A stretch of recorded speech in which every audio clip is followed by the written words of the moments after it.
wajibul wujud. Jadi Allah ini adalah alam, sebutan ala wajibil wujud. Kata Allah adalah sebutan atau nama untuk sesuatu yang niscaya ada. Necessary of being. Tidak mungkin tidak ada. Saya mau uji, bisakah kita menghilangkan kata ada? Pulpen ini atau spidol ini, kita lempar ke laut, tetap ada di laut. Kita hancurkan sampai jadi debu, tetap ada debu itu. Kita buang ke planet Neptunus, tetap ada di sana. Jadi kalau menghilangkan kata ada saja kita tidak bisa, apalagi dia, zat yang wajib ada, yang wajibul wujud, yang necessary of being, yang prima causa, yang muharrik awal. Sudah logis kan? Masuk akal ya? Kecuali tidak sekolah akalnya, kecuali tidak sekolah. Kok filosofis? Memang ngaji ilmuwan begini. Jadi wajibul wujud. Santai sajalah yang ngopi sambil ngopi itu. Atau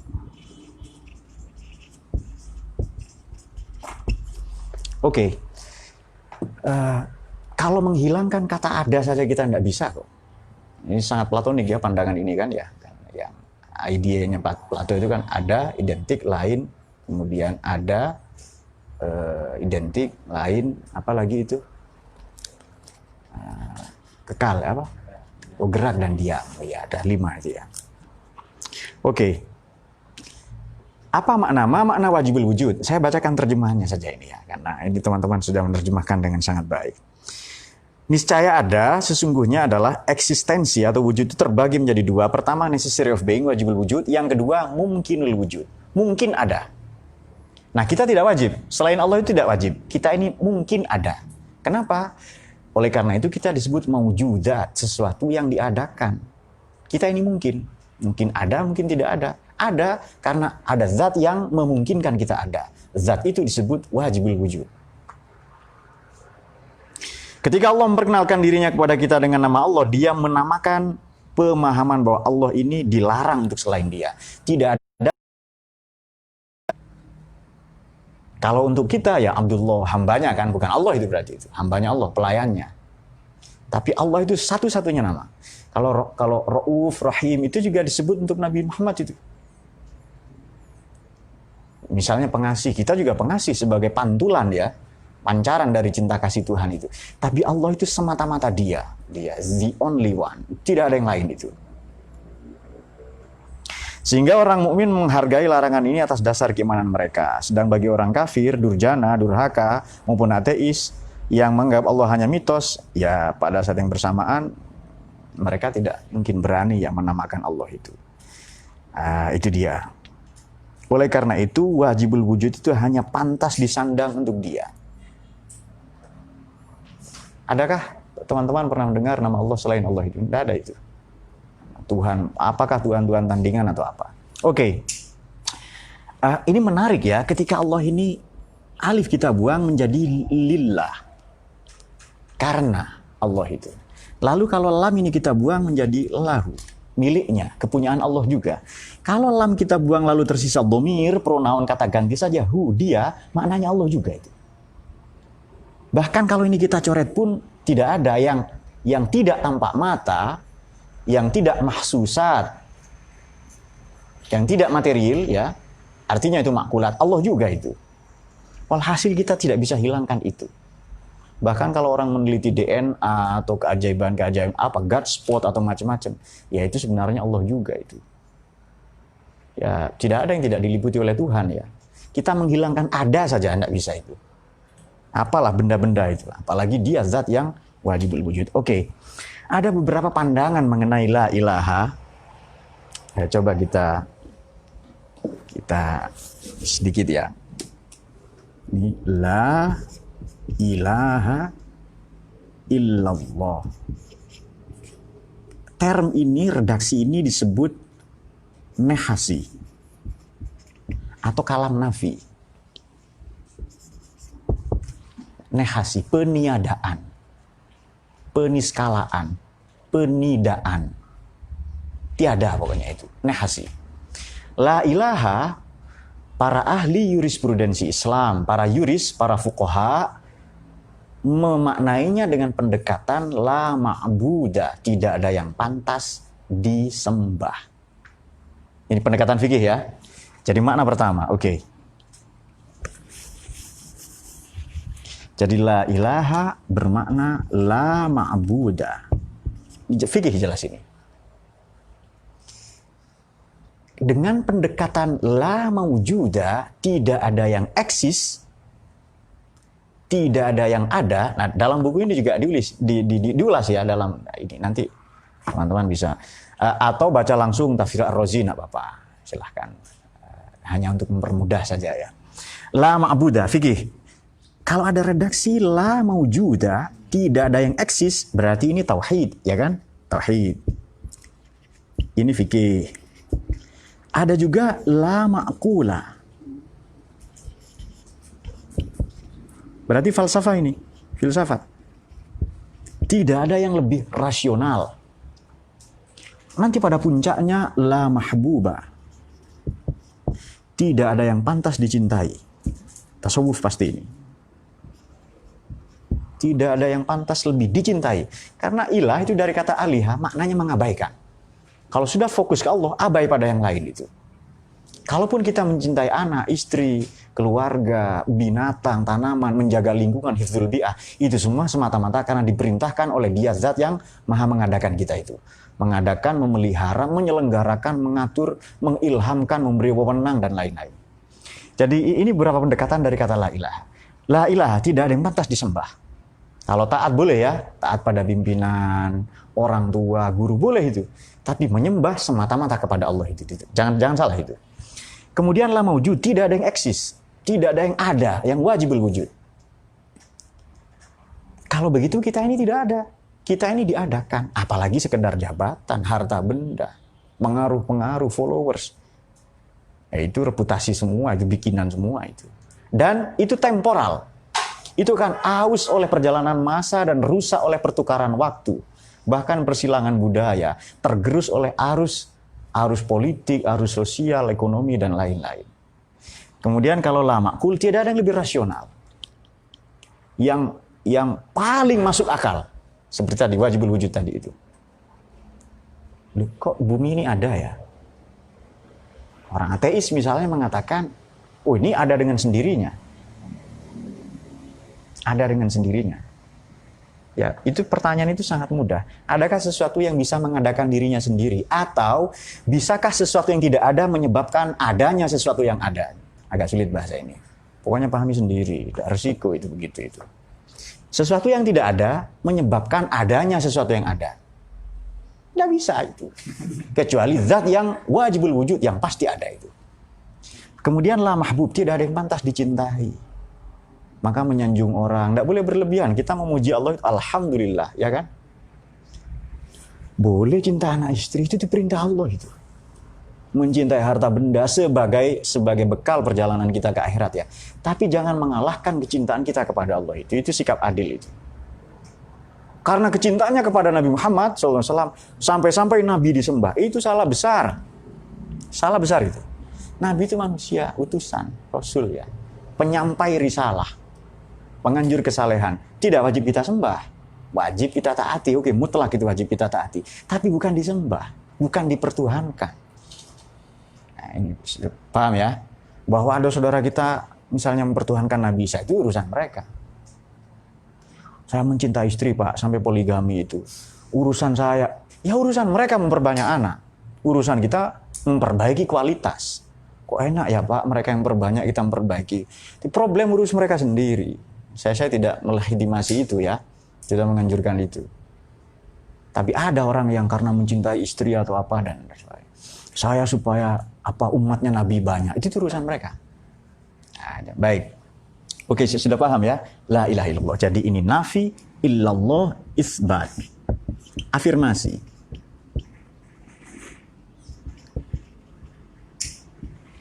Affirmation ya. Orang Madura yang tinggal di Prancis mengatakan afirmatif. Tidak ada yang patut disembah, tidak ada yang lebih eksis, tidak ada yang lebih rasional, tidak ada yang lebih pantas untuk kita cintai, kita agungkan kecuali Allah. Ini dia. Sekarang coba sebutkan apa problem kita? Miskin. Tidak ada yang mampu menyelamatkan saya, membebaskan saya dari keterlanjuran sistem bernama kemiskinan, illallah. Tidak ada yang mampu menyelamatkan saya. Nih, dengarkan baik-baik ini ya.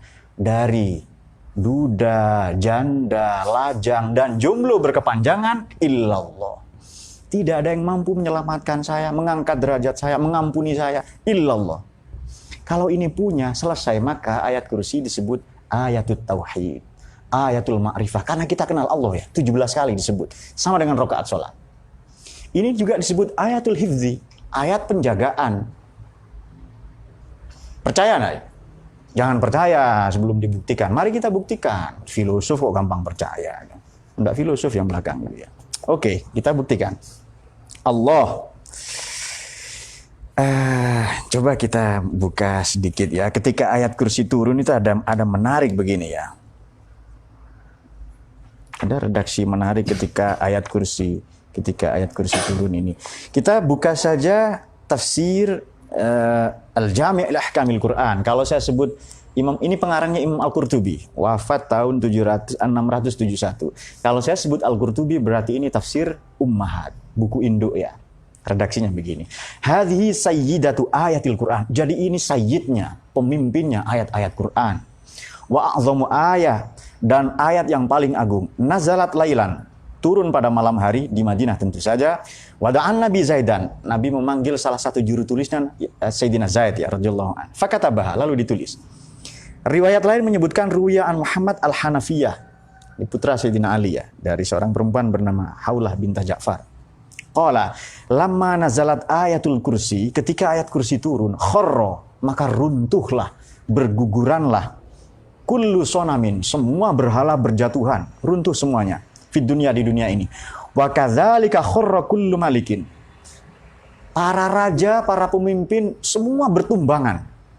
Tiba-tiba sakit, tiba-tiba mati, tiba-tiba jatuh, terpleset dari kursinya, kesandung kakinya sendiri, semuanya bergelimpangan itu.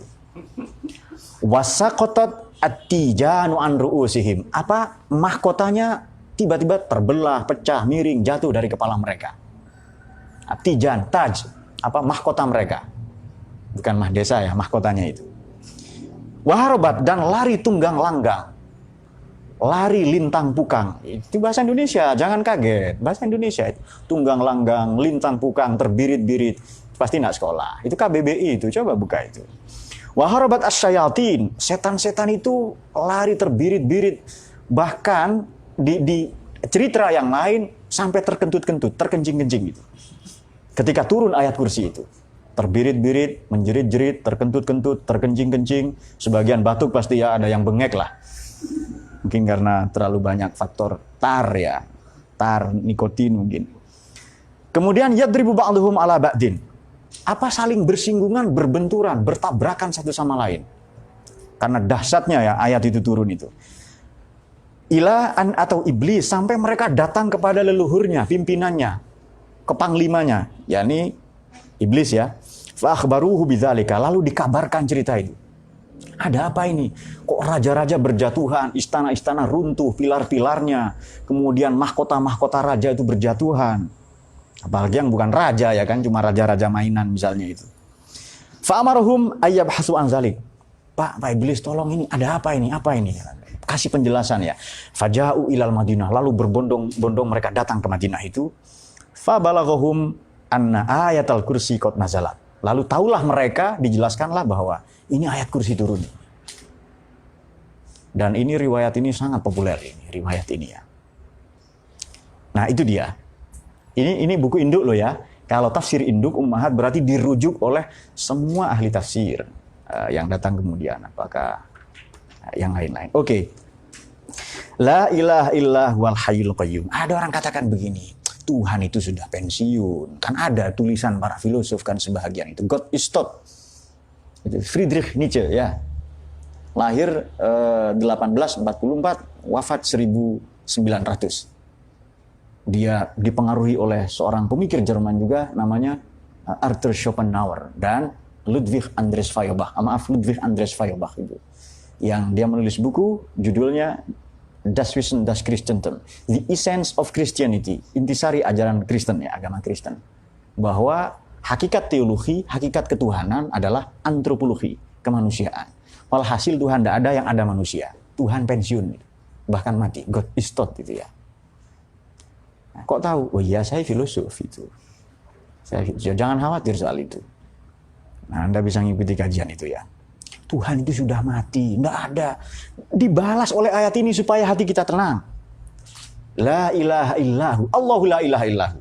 Apa sih maknanya? Oke, langsung kita buka ya. An-Nukat wal Uyun, Imam Al-Mawardi, wafat 450. Kalau saya menyebut Imam Mawardi, berarti tafsir ini kumpulan pendapat-pendapat, jam'ul aqwal, supaya kita kaya akan perspektif ya. Allahu la ilaha illahu, haqiqatuhu, hakikatnya adalah, esensinya, kuiditinya adalah isbatu ilahin wahid. Isbat tadi itu. Ini menegaskan, mengafirmasi bahwa Tuhan itu satu-satunya. Allah itu.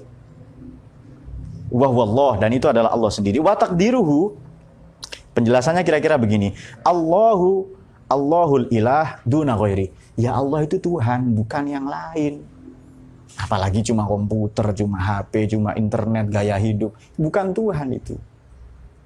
Kan orang ateis itu banyak tidak percaya Tuhan. Agnostik misalnya itu.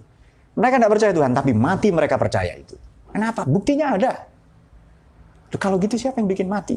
Toh tadinya kita tidak ada, tadinya mati, lalu hidup, lalu mati lagi, lalu hidup lagi itu. Kadang tidak sampai ke sana kan itu. Tuhan itu sebegitu nyata di mana-mana buktinya itu. Tapi kok sulit dipahami? Nah, itu urusan mereka. Kemudian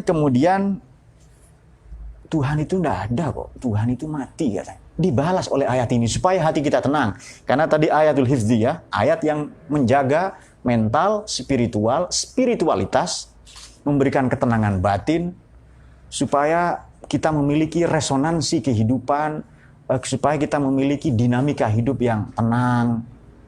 Kalau fokus bekerja, fokus ibadah. Pertanyaan begini, bisakah Anda membangun rumah di tanah yang goncang? Tidak bisa. Bisakah Anda punya hidup yang tenang kalau hati Anda bergemuruh, bergejolak, berkecamuk, pikiran Anda tidak tenang, galau? Kalau membangun rumah di tanah yang goncang saja tidak bisa kok, ya kan? Tapi ada yang mencoba, namanya Hambalang. Ada kan gedung Hambalang itu kan? Itu saya tidak tahu siapa insinyurnya ya. Kalau arsitek kan beda lagi ya. Jadi insinyurnya siapa itu? Yang tanah goncang kok dibangun itu. Sekarang jadi candi ya, Candi Hambalang untuk uji nyali. Uji nyali film-film horor lah atau film hantu atau apa itu. Tidak, dia maha hidup itu. Nah, Al-Hayy, ini kata-kata Imam Al-Mawardi arba'atu ta'wilat. Hayy itu adalah nama. Ya, asmanya Allah berarti itu. Ada juga pendapat lain itu sifat.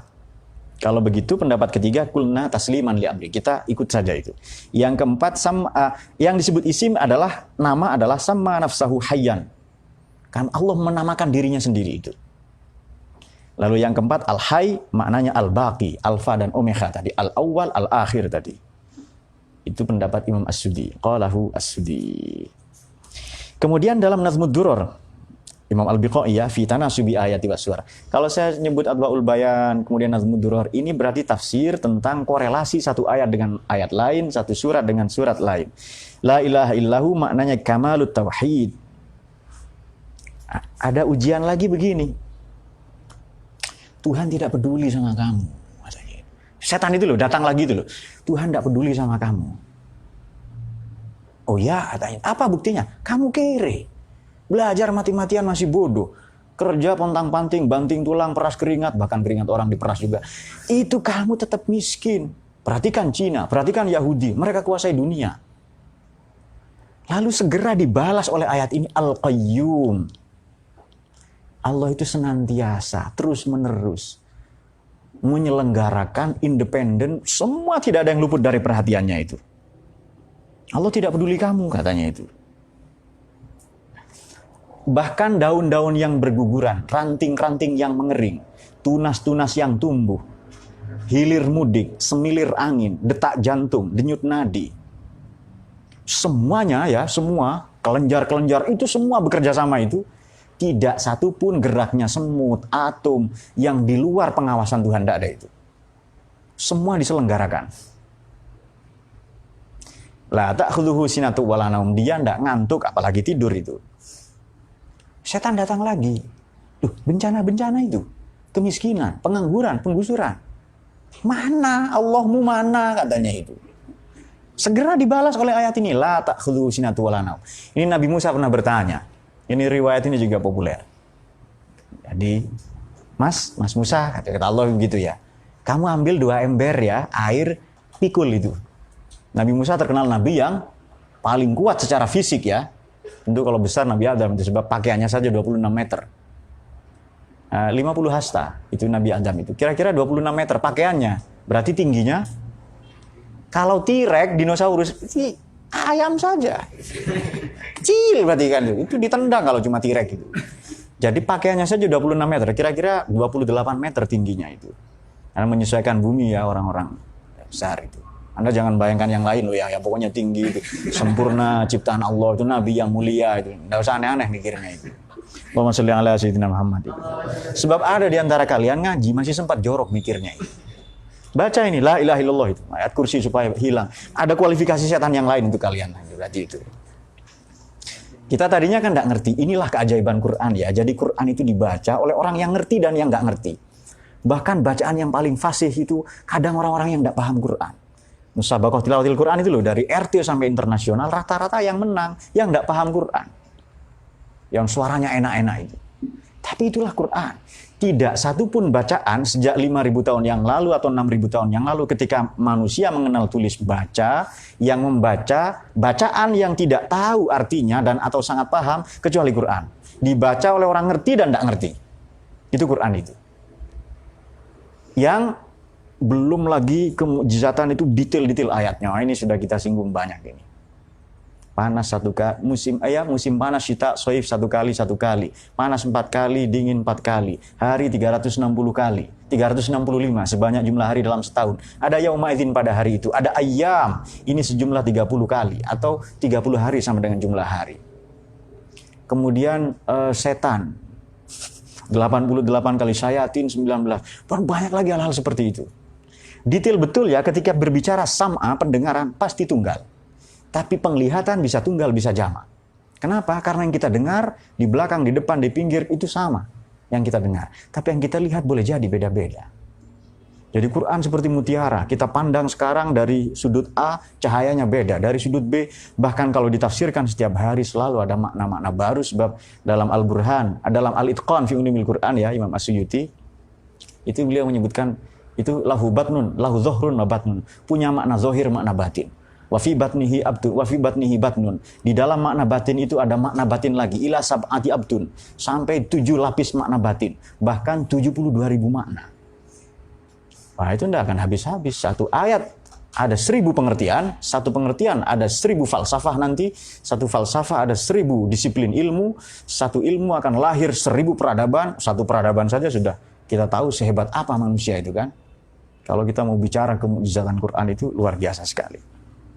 Jadi bencana, ketidakadilan katanya. Dan begitu. Tuhan pasti tidak peduli sama kamu. Lalu begini, Allah itu kata setan ya. Setan beda-beda ya. Kalau Anda semester 3, setannya semester 5. Kalau Anda S1, setannya S2 terus begitu itu. Jadi kata setan itu begini. Loh, Allah itu Tuhannya kaum elit. Kamu kan kere. Jongos pula ya kan? Kapan jadi bos dari jongos sampai bos itu ya? Tuhan itu, Allah itu Tuhannya kaum elit saja, Tuhannya nabi, wali, sahabat, selesai itu. Kamu tidak diurus, kamu tidak direken kamu itu katanya. Maka ayat ini segera mempertegas lahu ma fis samawati wa ma fil ard. Bagaimana lahu ma fis sama man dzalladzi itu. Ini kepunyaan Allah semua. Kalau begitu saya juga punya Allah. Miskin yang saya hadapi, cobaan bencana hidup yang sedang saya alami, ini semua tidak luput dari pengawasan Tuhan juga. Nah, kira-kira seperti itu. Dan terus setan itu tidak berhenti, tidak henti-hentinya ya. Lahu ma fis samawati wa fil ardh tadi itu. Baik, kemudian setan masih datang lagi begini. Kamu bisa menentukan takdir kamu sendiri. Sering enggak? Orang yang percaya diri, self-esteem atau self-confidence, terlampau percaya diri, saya menentukan takdir saya sendiri. Jadi begitu kan? Tuhan tidak ada, Tuhan tidak peduli itu. Saya tentukan takdir saya sendiri. Begitu kan? apa namanya free will. Lalu setan kasih rasionalisasi. Itu loh ndak sholat tapi kerja jadi kaya. Kasih bukti itu. Itu ndak sholat, ndak ibadah, ndak kenal agama, mandi saja tidak, tapi kaya itu. Jadi Tuhan coba dikaburkan oleh rasionalisasi palsu, picisan, rasionalisasi semu bikinan setan itu, bikinan nafsu. Boleh jadi dari buku-buku. Makanya baca apapun harus berguru, ngaji itu. Kembali ke Quran dan hadis, celaka. Dikepung oleh setan itu. Bahkan oleh nafsunya sendiri, ya kan? Nah, itu dia. Maka kalau ada bantahan-bantahan seperti itu, kan setan nanya terus itu kan. Terus ditanya oleh iblis itu. Siapa ciptakan kamu, bapak kamu, terus. Nanti terakhir siapa yang ciptakan Allah itu. Kalau sudah sampai di level itu, maka hardiklah itu setan itu. Jadi seperti pernyataan Syekh Abdul Qadir Jilani, izhab ya mal'un, minggatlah kamu wahai yang terkutuk itu ya. Kamu ini punya kehendak bebas. Kamu kalau mau bunuh diri mati sekarang. Kalau kamu mau hidup bebas itu. Dan terus begitu ya. Maka segera lahu ma fis sama. Artinya kita tidak punya apa-apa, kita dimiliki. Kan cara berpikir modern kan begitu. To be dan to have. Jadi apa lalu punya apa. Ini tanah milik saya. Coba pandangannya kita balik. Saya tidak punya apa-apa, tanahlah yang memiliki saya. Saya diciptakan Allah dari tanah, suatu ketika ingin kembali ke tanah. Sekarang pun kalau saya bersujud mencium tanah, membumi itu ya. Kemudian yang saya punya apa? Kebaikan yang saya perbuat di atas tanah, di permukaan tanah. Kalau berbuat dalam tanah tidak apa-apa. Misalnya loh ya, saya berbuat di dalam Pak, boleh itu kalau mau itu. Man zalladzi yashfa'u indahu illa bi'idznih. Oke, coba kita membuka tafsir Al-Quranul Aziz. Ini kita buka Jalalain dulu ya. Tadi la ilaha illahu maknanya la ma'buda bihaqqil wujud. Itu dalam tafsir Jalalain. Kalau nyebut Jalalain berarti murakas al-ibarat ya, tafsir teks. Imam Al-Mahalli wafat gurunya ini tahun 864, As-Suyuti wafat 911.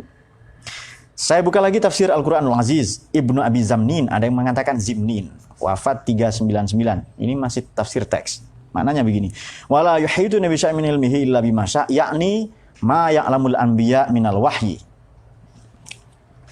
Kita teruskan lagi.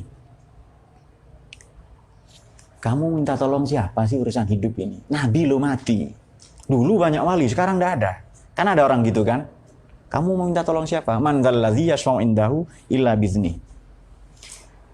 Lalu datang orang-orang macam Wahabi. Haram minta tolong. Berwasilah. Ziarah kubur juga. Kepada orang yang mati.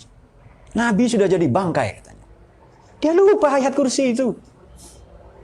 Padahal segede apa kursinya Allah kita tidak tahu kan.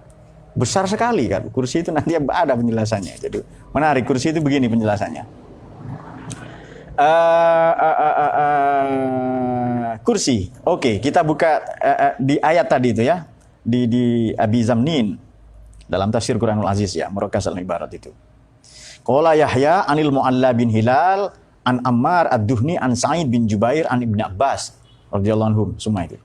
Innal kursi itu apa sih? Sebesar apa? Allazi wasi'as samawati wal ard, yang melampaui luasnya langit dan bumi. Kita enggak tahu ya, langit itu besar sekali, kita enggak tahu itu. Sebesar apa langit itu? Lama udiul qadamain. Kursi ini kan baru tempat untuk dua kaki saja, ya kan? Wala ya'lamu qadral arsy illa allazi khalaqahu. Tidak ada yang tahu luasnya kursi aras kecuali Allah yang menciptakan itu. Kecuali zat yang Maha menciptakan kursi aras itu. Tidak ada yang tahu itu. Kalau begitu sangat kecil, kecil kita ya. Jadi lisensi syafaat itu ada pada para nabi, terutama nabi kita yang kita kenal dengan syafaatul uzma, pertolongan yang agung. Oke. Kemudian illa bimasya, kecuali dia yang dikehendaki oleh Allah ya. Wasi'al kursi tadi, kuasa Tuhan itu tidak terbatas. Tapi setan itu mengatakan begini. Setan, apa Tuhan terbatas kok? Akal kamu nggak terbatas itu katanya. Coba saja kamu kerja, kreatif, macam-macam. Segera dibantah oleh ayat ini. Begitu mentok akal manusia itu, berbuat tidak bisa apa-apa, kan filosofinya seperti sholat kan. Sholat itu kan berdiri. berdiri kan 180 derajat, akal di atas. Lalu gerakan kedua ruku, itu akal dan hati setara 90 derajat. Lalu gerakan ketiga sujud 45 derajat, 2 kali itu. Akal, mohon maaf, bahkan pantat kita lebih tinggi dari kepala kita. Orang butuh KTP, butuh apa, untuk paspor, untuk pernikahan, wajahnya atau dengkulnya? Jawab. Itu mencium tanah, betapa rendahnya kita. Bahkan mohon maaf, pantat kita, dubur kita lebih tinggi daripada wajah kita yang kita muliakan, dipoles-poles, dibedakin, sampai operasi plastik dan kresek ke Korea sana, ya kan? Kan banyak kan sekarang operasi plastik, kresek, ya. Kresek itu kan limbah kan itu, operasi ya. Nah, sebagian teman menyatakan palastek katanya itu. Terus setan datang lagi begini, Tuhan sudah capek ngurusin kamu, sibuk. Kalau nggak percaya baca surat Rahmah, ya kan? Bagaimana itu? Allah itu sibuk setiap hari. Bagaimana itu? Ayatnya itu. Kulla yaumin huwa fi sya'an. Tuhan itu capek. Segera kalau kita punya pikiran seperti itu di ayat kursi dibantah. Wala ya'uduhu hifdzuhuma. Tuhan tidak pernah capek ngurusin itu semua. Ngantuk saja enggak, apalagi capek ya kan. Kan ngantuk akibat dari capek itu. Tidak merasa berat. Wa huwal aliyyul azim. Mana sih 17 tadi? 17 teks, kata, domir, kata ganti yang menunjukkan Allah. Kita hitung saja. Allah, 1. La ilaha illallah, tidak ada Tuhan selain Dia. 2. Lalu Al-Hayy, 3. Maha hidup. Al-Qayyum, maha mengatur, menyelenggarakan, independen, maha mengurus semuanya. La ta'khudhuhu, tidak ada yang mempengaruhinya, menyebabkannya. Dia, kepada Dia. Ngantuk, apalagi tidur, ya kan? Sudah 5. Kemudian lahu, miliknya lah. 6. Sama juga atas itu. Man zalladzi, siapa yang mampu memberikan pertolongan, syafaat indahu di sisi Dia, illa biizni, kecuali atas izinnya. 8. Ya'lamu, Dia maha mengetahui dan terus mengetahui.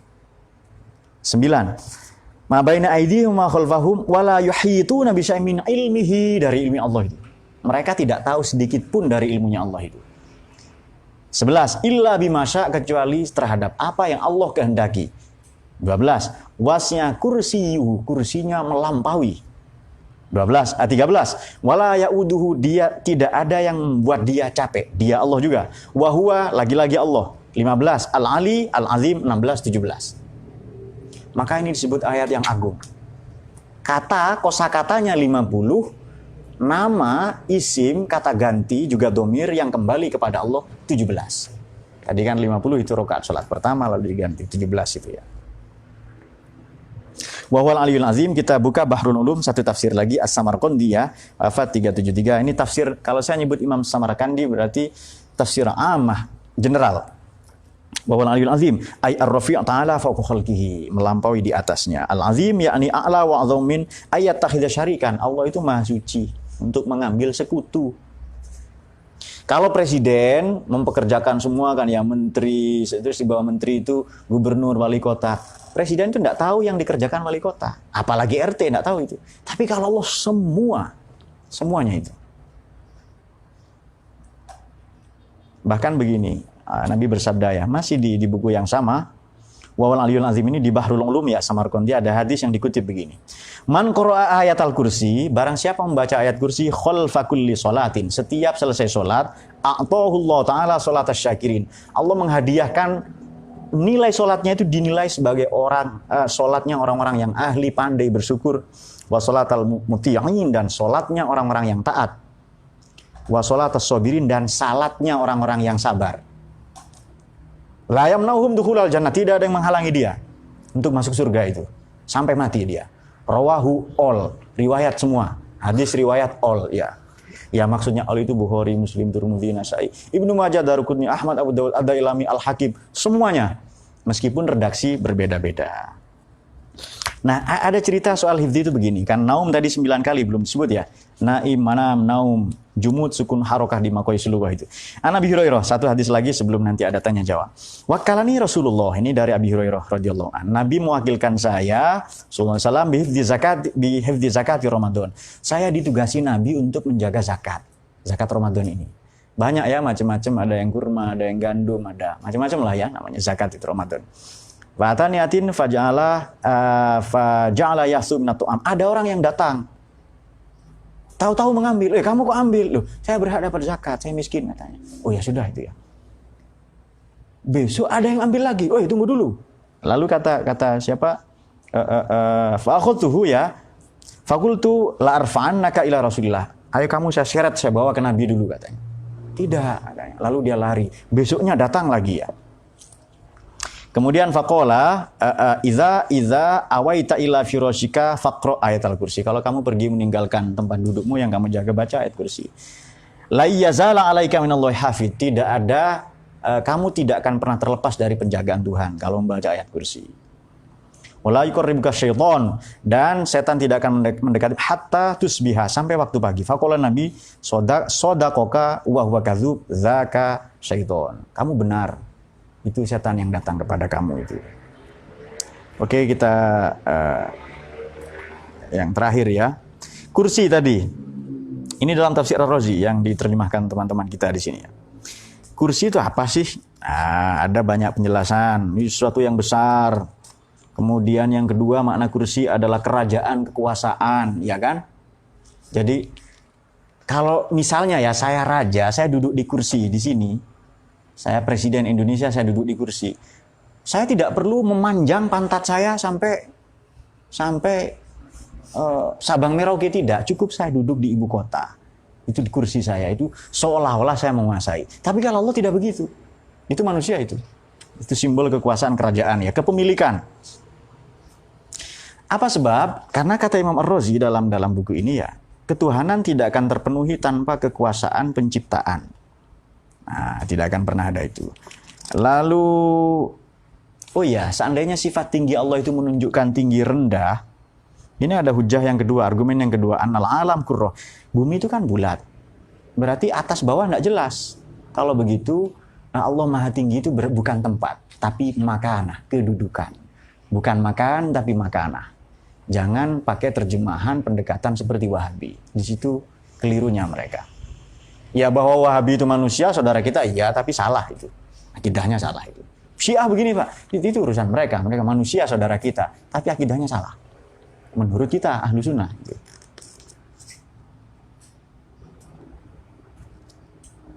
Nah, penyifatan itu juga esensial ya dari apa yang. Mungkin demikian. Nah, mari kita coba menjawab pertanyaan-pertanyaan kalau ada ya. Itu keistimewaan ayat kursi tadi banyak sekali ya. Nah, tadi hadis yang saya baca itu Rawahul Bukhari, Imam Bukhari wafat 265 Hijriah, hadis yang ke-3275. Nanti teman-teman bisa melacak. Karena hadis itu sahih Bukhari.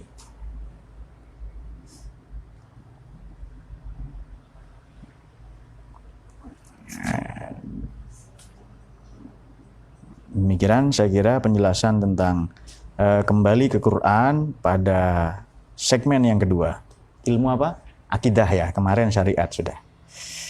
Oke, kita akan menjawab pertanyaan ini. Yang pertama dari Mas Hasan Abu Hamid.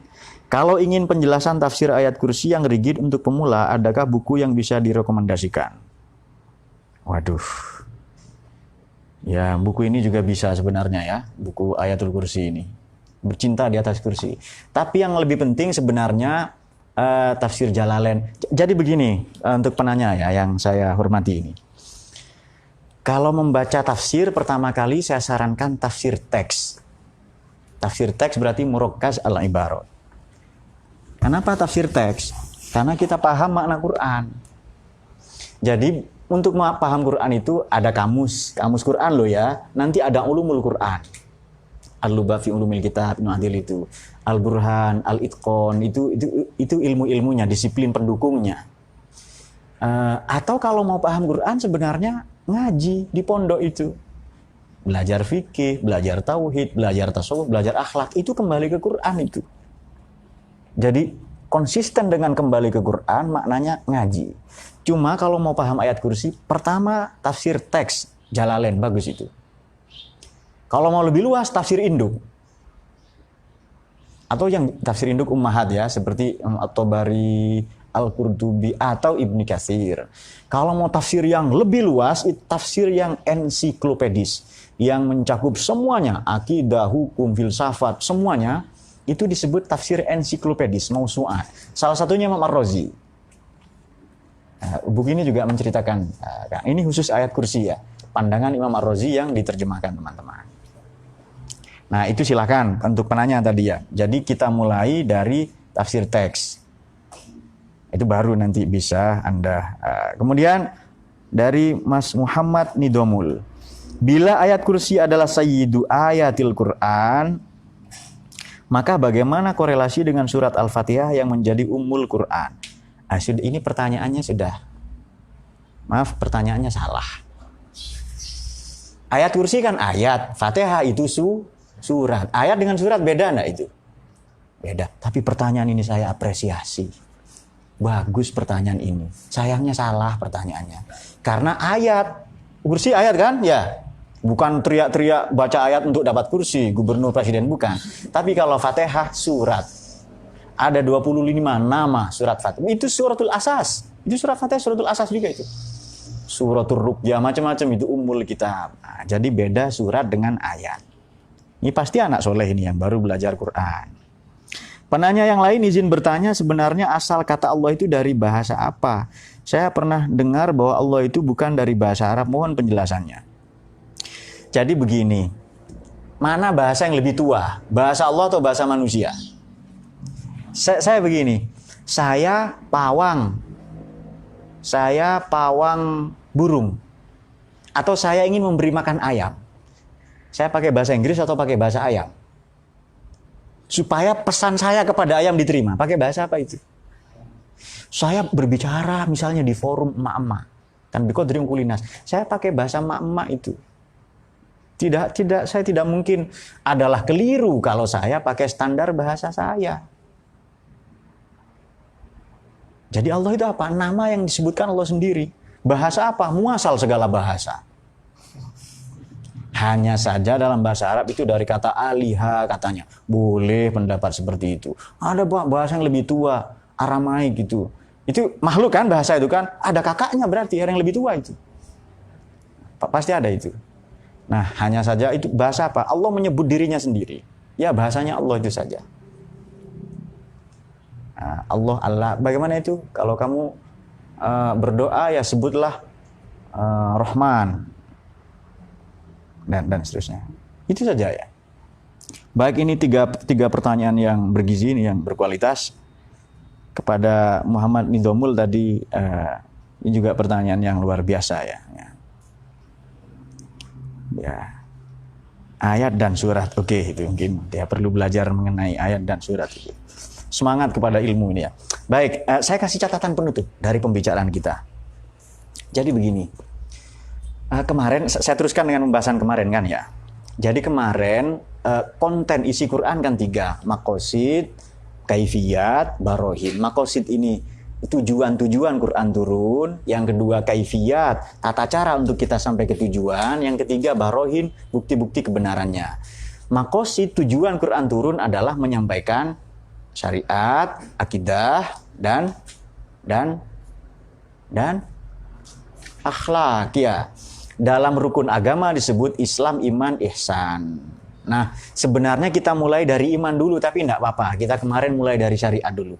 Yang kedua, pada pembahasan akidah ini, ayat pertama saja yang turun, wahyu pertama, Allah sudah memperkenalkan diri sebagai pencipta. Coba baca itu. Wahyu pertama, apa itu? Bismillahirrahmanirrahim. Iqra bismi rabbikal ladzi khalaqos. Bacalah dengan menyebut nama Tuhanmu, khalaqo. Tidak cukup di situ. Khalaqal insana min 'alaqin iqra warbukal akram lagi. Allama itu alim. Jadi pada 5 ayat pertama surat apa itu? Pokoknya surat Iqra lah itu ya. Pertama itu surat Al-Alaq, betul, ayat 1 sampai 5. Itu ada anak soleh berarti itu. Itu Allah sudah memperkenalkan diri, saya pencipta. Bahkan dalam rohani kita sudah ada perjanjian, ya kan? Ada perjanjian, apa itu? Redaksinya bagaimana itu? Alastu bi rabbikum, bukankah saya Tuhan kalian? Kita orang Inggris, orang Jerman, orang Jawa, mana lagi itu? Orang Papua, ini ada saudara kita dari Papua, mana? Ah, itu dia ya, ada yang dari Sulawesi Selatan dan sebagainya. Itu semuanya kalau tersandung, kejepit kakinya, pasti menyebut aduh, itu spiritualitas itu, nyebut Allah semua sebenarnya itu. Jadi rohani kita yang dipanggil itu. Itu bukti ada perjanjian rohani ya antara kita dengan Allah itu. Wah, ada lagi, Al-Quran itu bahasanya Allah. Apa Jibril, apa Nabi Muhammad. Jadi begini, kepada Mas, siapa tadi? Haris Nur Sugih. Kepada Mas Haris ya. Ini Mas Haris saya titipkan kepada Anda. Anda kurir, Anda penyampai Jibril. Maka Quran ini bahasa saya atau ini ya, buku ini bahasa saya atau bahasa Anda? Saya yang ngirim surat ini, Anda hanya Pak Pos. Nabi Muhammad penerima, bahasa siapa itu? Kalam, itu firman, bahasa Allah itu. Hanya supaya dipahami, tadi Allah sampaikan dalam bahasa kita. Itu dia. Supaya dipahami, Allah sampaikan dalam bahasa. Makanya Nabi Adam diperkenalkan oleh Allah pertama kali. Wa'allama Adam al-asma. Allah kenalkan semua nama. Nama-nama Allah ya. Semua realitas ontologis diperkenalkan. Adam 25 kali di Quran disebut itu. Kalau Nabi Isa juga sama. Nabi Yahya 5 kali. Sama dengan Hayyul Qayyum. Yahya kan dari kata hayat juga kan itu. Nah, itu bahasa Allah ya. Disampaikan dalam bahasa manusia. Berarti bahasa manusia dong katanya. Silahkan Anda punya pandangan seperti itu. Seperti Nasr Hamid Abu Zaid yang nulis buku judulnya Mafhumun Nas. Terjemahnya tekstualitas Quran. Quran ini produk budaya. Ada kebudayaan yang mendahului. Allah turunkan dalam bahasa kita. Cara pandang seperti sama dengan begini. Cara pandangnya begini. Anda menyebut Allah atau Allah memberi wewenang kepada Anda untuk menyebut dirinya. Anda berdoa lalu dikabulkan atau ijabahnya Allah sudah mendahului doa Anda. Cuma mana yang benar itu? Versi pertama ya versi syariat itu jelas itu. Loh, ini saya dikasih oleh Allah gara-gara saya minta. Yang betul tidak begitu. Allah itu Al-Mujib, maha menjawab doa. Karena dia Al-Mujib, kita dianugerahkan kekuatan untuk berdoa.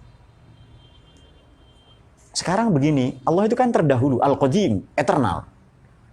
Apa Allah itu mujibnya datang kemudian? Apa hudus itu? Kan tidak. Semuanya itu qadim itu. Hanya karena Allah ini. Jadi kita ini sebenarnya tidak berzikir. Allah menyebut namanya sendiri. To mention dan to remember. Menyebut-nyebut namanya sendiri melalui lisan kita. Itu yang benar. Itu. Nah, bagus Mas itu ya. Kemudian Arzafa. Bagaimana agar bacaan Quran bisa benar sesuai tajwid? Karena saya merasa bacaan saya sudah benar, tapi disimak oleh syekh sama ustadz, tapi aja banyak yang salah. Padahal setiap hari sudah tadarus katanya. Bagaimana agar bacaan Quran bisa benar? Jadi begini, kalau mau mengukur ruangan ini ruangan ya, panjang berapa misalnya, 50 kali 6 misalnya. Kalau mengukur ruangan ini, bisa enggak pakai timbangan? Enggak bisa. Berarti harus pakai meteran. Berusaha harus pakai tajwid, tapi jangan terlalu fokus tajwid loh ya. Kata Imam Al-Ghazali begini, jangan berhenti di tajwid Quran, terus ke tajwidnya makna. Kalau sudah berusaha ya sudah. Quran ini tadi saya katakan apa? Ia kompatibel dengan semua jenis lidah manusia. Itu kompatibel itu. Kapan-kapan saya ceritakan, atau di video yang dulu-dulu sudah. Teksnya sangat detail Quran itu, sangat detail. Misalnya, banyak lagi lah ya, sudah sangat detail itu. Nanti kapan-kapan kita ulas lagi ya.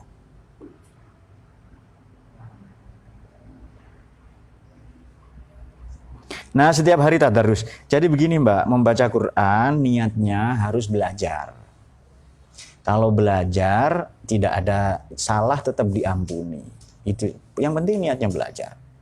Quran ini ma'dubatullah, hidangan dari Allah, itu hadis Nabi. Namanya hidangan.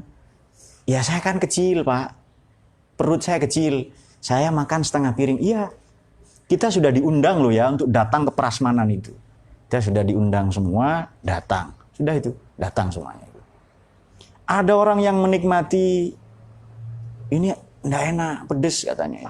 Karena ketemu dengan ayat-ayat tentang marah itu. Ini kok nggak enak ini. Ketemu dengan ayat-ayat perang. Padahal ada ayat musalimah, ayat tentang damai, nggak hanya musayifah ya. Ada orang yang sangat khusyuk memahami itu sampai-sampai ditepuk temannya atau mertuanya lewat, dia nggak tahu itu. Saking nikmatnya baca Quran.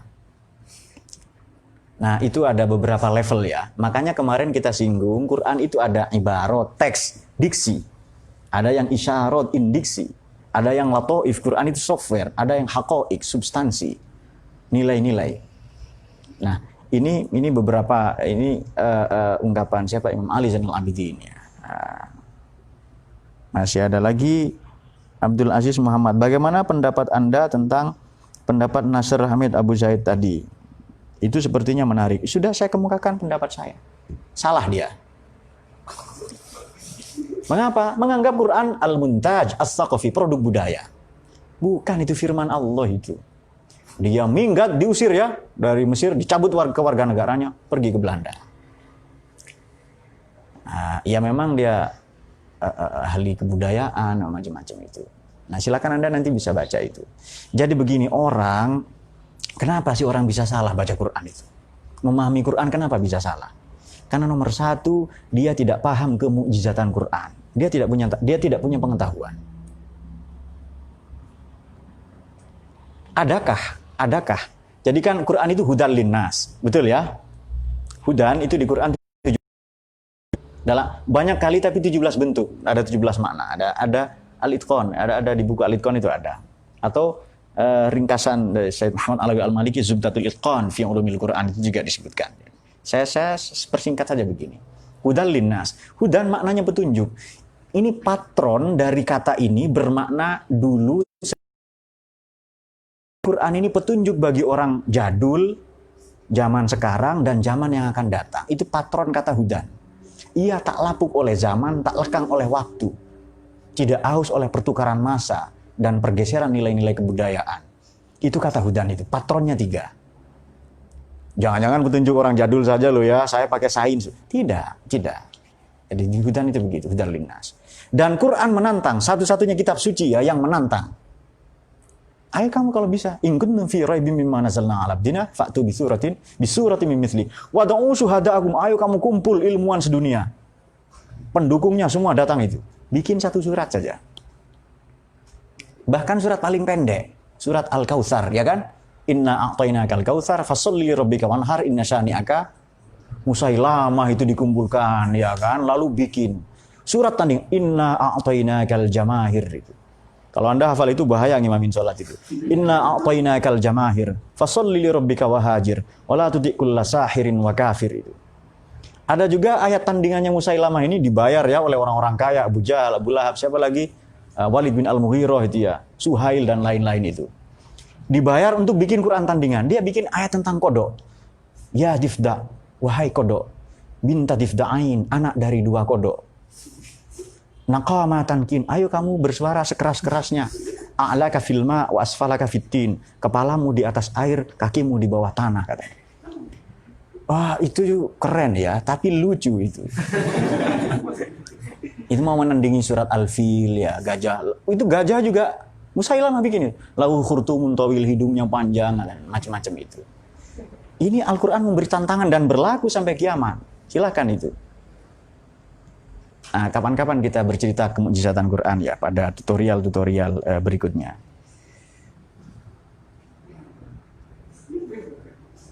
Masih ada lagi ya? Gimana maaf pustaka syamila validitasnya untuk referensi kajian Quran? Referensi kajian Quran pustaka yang betulan saja.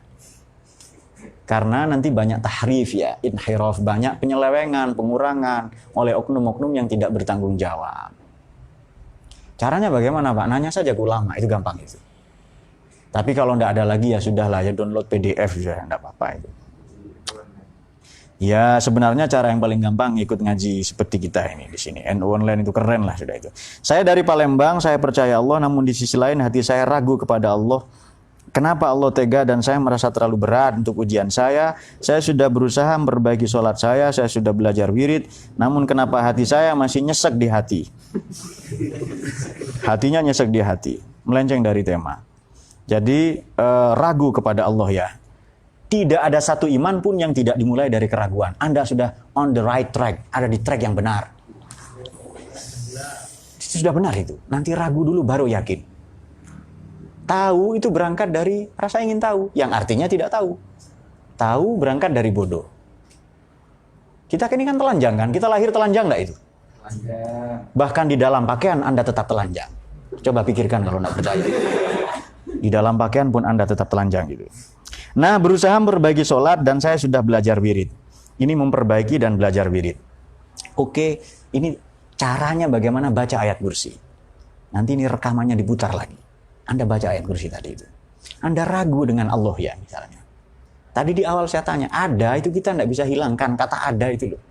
Apalagi dia zat yang maha ada. Wah, ragu, keren. Kemudian hanya saja pesan saya baik itu kepada Mas yang dari Palembang tadi, Mas Sigit Murni Wardana, jangan berhenti belajar. Hidayah itu datang melalui ilmu. Terus membuka diri ya. Membuka diri, jangan salah pilih guru. Pilihlah guru yang sanad atau genealogi keilmuannya jelas.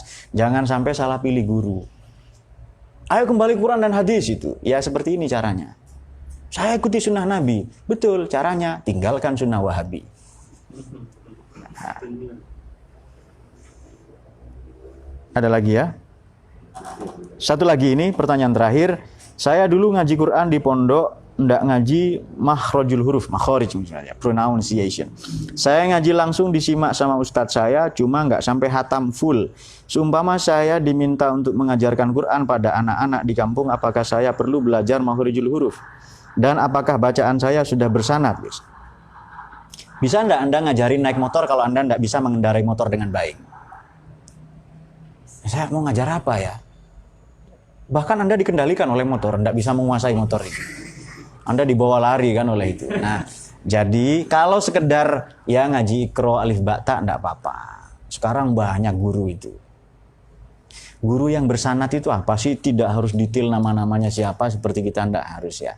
Tapi datanglah ke guru ngaji, ustadz-ustadz di kampung banyak itu. Yang baik. Itu pasti bisa.